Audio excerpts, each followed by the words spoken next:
बिस्मिल्लाहिर्रहमानिर्रहीम बिस्मिल्लाहिर्रहमानिर्रहीम। Dear student, आज हम न्यूमेरिकल प्रॉब्लम नंबर 5.7 को सॉल्व करेंगे। सबसे पहले इसकी स्टेटमेंट देखते हैं कि इस प्रॉब्लम में हमें कौन सी चीज़ गिवन है और कौन सी चीज़ हमने फाइंड आउट करनी है। तो ज़रा इसकी स्टेटमेंट देखें। A girl is swinging on a swing at the lowest point of the swing. She is 1.2 meter from the ground and at the highest point she is 2 meter from the ground. What is her maximum velocity and where? तो dear student, यहाँ पे हम देखते हैं कि इस question में हमें बताया गया है कि एक लड़की है जो एक झूला झूल रही है और जब वो लोएस्ट पॉइंट पे होती है तो वो ग्राउंड से 1.2 मीटर अबव होती है। मतलब उसकी हाइट ग्राउंड से 1.2 मीटर है। जिस तरह फॉर एग्जांपल हमारे पास ये एक डायग्राम है, इसमें हम देख सकते हैं कि ये फॉर एग्जांपल ये झूला है जो टू एंड फ्रो मोशन करता है, ठीक है, वाइब्रेटरी मोशन। अब ये जो उसकी पोजीशन है ये इसकी लोएस्ट पोजीशन है और ये पोजीशन ग्राउंड, फॉर एग्जांपल ये हमारा ग्राउंड है, तो ग्राउंड से इसकी हाइट बन रही है 1.2 मीटर। इसको मैं कंसिडर करता हूँ कि ये हाइट मेरी h1 है। जब झूला हाईएस्ट पोजीशन पे जाता है तो उस वक्त इसकी हाइट ग्राउंड से 2 मीटर हो जाती है, जिसको मैं h2 कंसिडर कर लेता हूँ कि h2 जो है वो मेरे पास 2 मीटर है। तो सबसे पहले इसका डेटा हम एंटर करेंगे।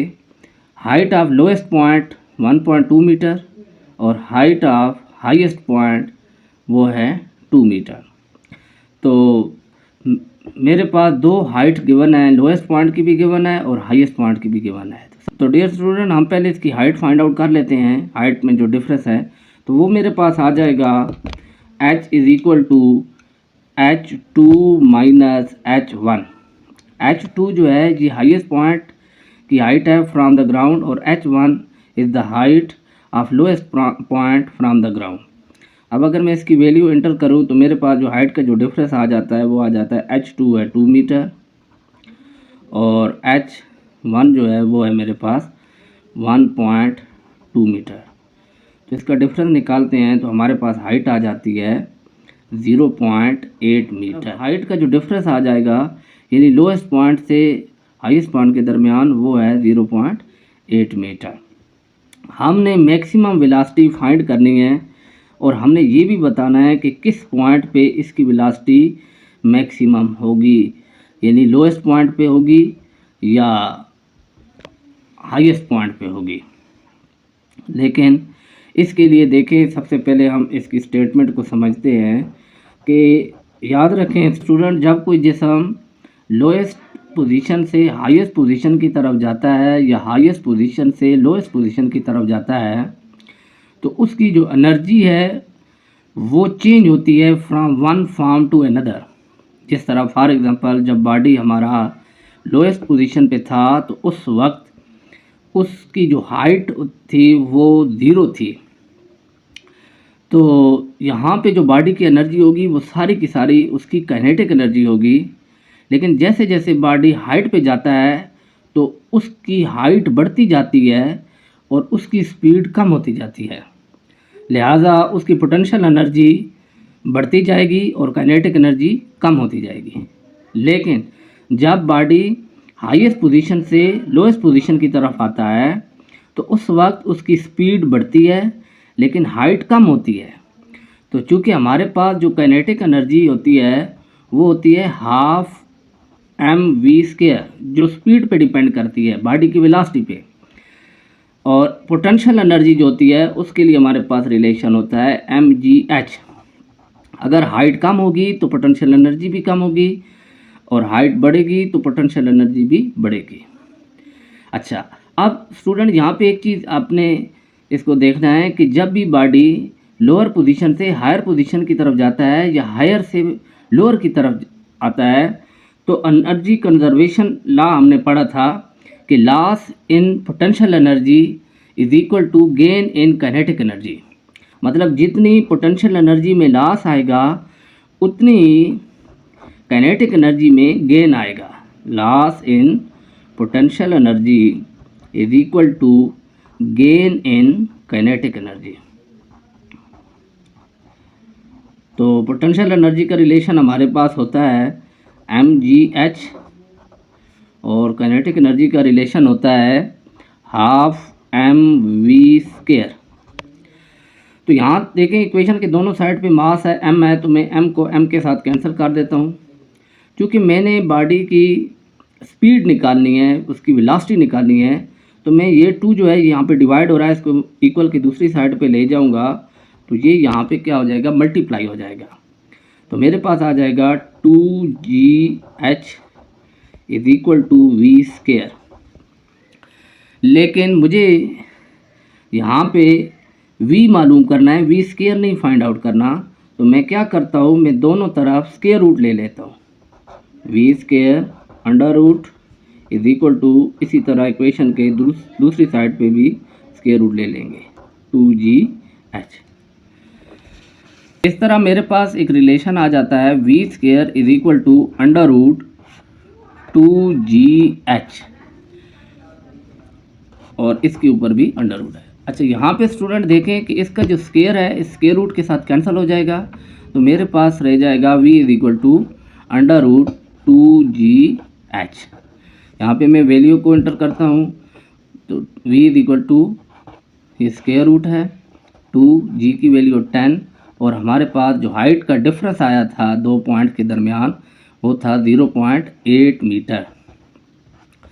अब इसको मज़ीद अगर हम सॉल्व करें तो हमारे पास आ जाता है, ये आ गया 2, ये है 10 और इसका जब मैं पॉइंट ख़त्म करता हूँ तो मेरे पास आ जाता है 8 डिवाइडेड बाई 10। इस 10 को 10 से कैंसिल कर दें तो हमारे पास आ जाएगा स्क्वायर रूट के अंदर 16 और 16 का अगर मैं स्क्वायर रूट लूँ तो मेरे पास आ जाता है 4। तो ये मेरे पास मैक्सिमम वेलोसिटी आ गई है माइनस पर सेकेंड। अच्छा स्टूडेंट्स, अब इसमें हमने ये बताना है कि ये वेलोसिटी जो है ये किस पॉइंट पे मैक्सिमम है। तो देखें, मैंने आपको पहले बताया है कि ये हमारा जो है वो जूला है, ये इसकी लोएस्ट पॉइंट है और ये इसका हाईएस्ट पॉइंट है। तो जब भी बॉडी लोएस्ट से हाईएस्ट की तरफ जाता है तो इसकी स्पीड कम होती है और हाईएस्ट पॉइंट पे जाके 0 हो जाती है। लेकिन जब हायर पोजीशन से लोअर की तरफ आता है तो इसकी स्पीड बढ़ती है। तो जैसे जैसे लोअर की तरफ आता है तो इस पॉइंट पे इसकी स्पीड मैक्सिमम होगी। लिहाजा हम कह सकते हैं कि इसकी जो मैक्सिमम स्पीड है वो एट द लोअर पॉइंट पे या लोअर पोजीशन पे होगी। स्टूडेंट्स, अब हम नेक्स्ट क्वेश्चन को देखते हैं 5.8 प्रॉब्लम को, किसमें हमें कौन सी चीज़ गिवन है। देखें, इसके अंदर क्वेश्चन में मेंशन है a person pushes a lawn mower with a force of 50 newton making an angle of 45 degree with the horizontal. If the mower is moved through a 20 metre, how much work is done. इस question से related हम already 5.1 और 5.2 numerical कर चुके हैं कि किस तरह हम वर्क फाइंड आउट करते हैं। फॉर एग्जांपल, हमारे पास ये एक लॉन मूवर है जिसके ऊपर एक फोर्स लग रही है और फोर्स जो हॉरिजॉन्टल एक्सिस के साथ एंगल बना रही है वो है, ये हमारे पास हॉरिजॉन्टल एक्सिस है या जिसको हम एक्स एक्सिस भी कह सकते हैं। ये हमारी फोर्स की जो डायरेक्शन है वो हॉरिजॉन्टल एक्सिस के साथ 45 डिग्री पे है और फोर्स की जो वैल्यू गिवन है वो हमें दी गई है 50 न्यूटन। कहता है कि 50 न्यूटन फोर्स एक लॉन मूवर के ऊपर अप्लाई हो रही है और वो जो लॉन मूवर है वो कितना डिस्टेंस कवर करता है, वो 20 मीटर करता है। यानी जो डिस्टेंस दिया गया है हमें वो 20 मीटर है। लेकिन ये जो फोर्स लग रही है वो एक किसी एंगल पे लग रही है, लिहाजा हम एंगल कितना हमें दिया गया है वो है 45 डिग्री। तो ऑलरेडी मैं आपको पहले 5.1 में बता चुका हूँ कि जब भी, चूँकि हमारे पास फोर्स जो है ये एक वेक्टर क्वांटिटी है और जब हम किसी वेक्टर क्वांटिटी को सॉल्व करते हैं और वो किसी एंगल पे लग रही हो तो हम क्या करते हैं, उसको रिजॉल्व कर देते हैं इसके परपेंडिकुलर कंपोनेंट्स में। एक वो कंपोनेंट जो अलॉन्ग एक्स एक्सिस जिसको हम एफ एक्स कहेंगे और एक दूसरा कंपोनेंट जो अलॉन्ग वाई एक्सिस जिसको हम एफ वाई कहेंगे। क्योंकि ये कंपोनेंट्स एक दूसरे के साथ 90 डिग्री का एंगल बनाते हैं, इस वजह से हम इनको परपेंडिकुलर कंपोनेंट भी कहते हैं या रेक्टेंगुलर कंपोनेंट भी कहते हैं। एफ एक्स की जो वैल्यू होती है वो होती है एफ कॉस थीटा और एफ वाई जो होता है ये होता है एफ साइन थीटा।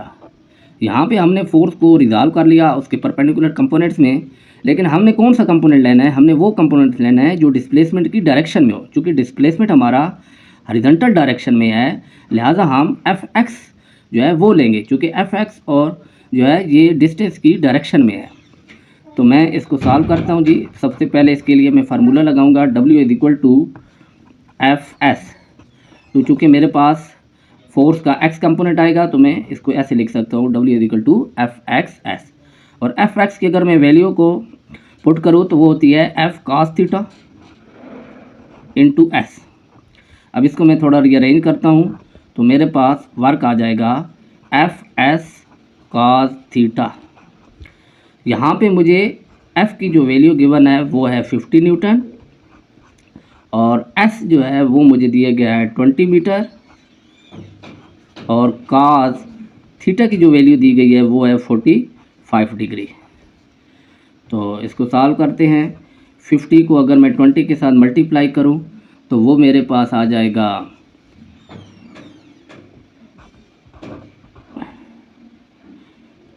1000 और cos 45 की जो वैल्यू है वो हम टेबल से निकाल सकते हैं या कैलकुलेटर से भी निकाल सकते हैं। तो वो मेरे पास आ जाती है 0.707।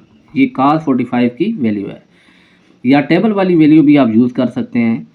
तो 0.707 को जब मज़ीद में 1000 के साथ मल्टीप्लाई करूँगा तो मेरे पास आ जाएगा 707 जाउल। वर्क का जो ऐसा यूनिट होता है वो जाउल होता है। लिहाजा जब एक लॉन मूवर के ऊपर 50 न्यूटन फोर्स लग रही हो जो हॉरिजॉन्टल एक्सिस के साथ 45 डिग्री का एंगल बना रही हो, तो उस वक्त जो वर्क डन होगा वो होगा 707 जाउल।